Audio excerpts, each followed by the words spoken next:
Ал енді ортаға шығып ақтарлы вақтыдегі айтқандарыңызға маңда бір алғыс ағай. Енді жаңа тойымыздың басында әуелеген әнге ілескісі келіп, ән айтқысы келіп, техникалық ақау болып сіздерден кешірім сұраған болатымыз сол.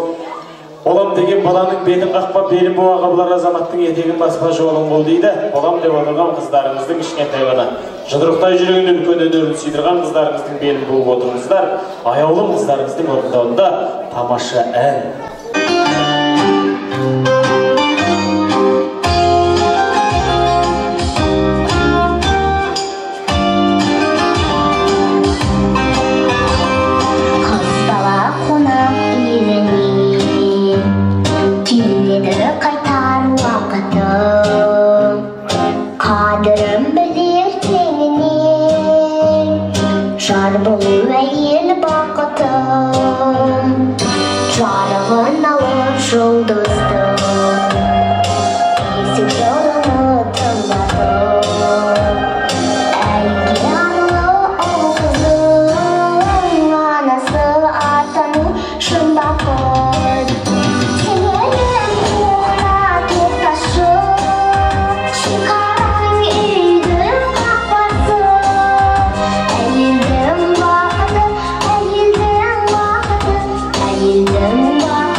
Әйелдің бақыты деп жырлап атқан аяулым қыздарыңызды бүкіл қазақ мақтасын деп, бүкіл қазақ жақтасын деп, бүкіл қазақтың осы әншілік өнерімен ақтасын деп үмітін жаратқан Аллам тілден көзден сақтасын деп бір шапалақ ұрып қойыңыздаршы.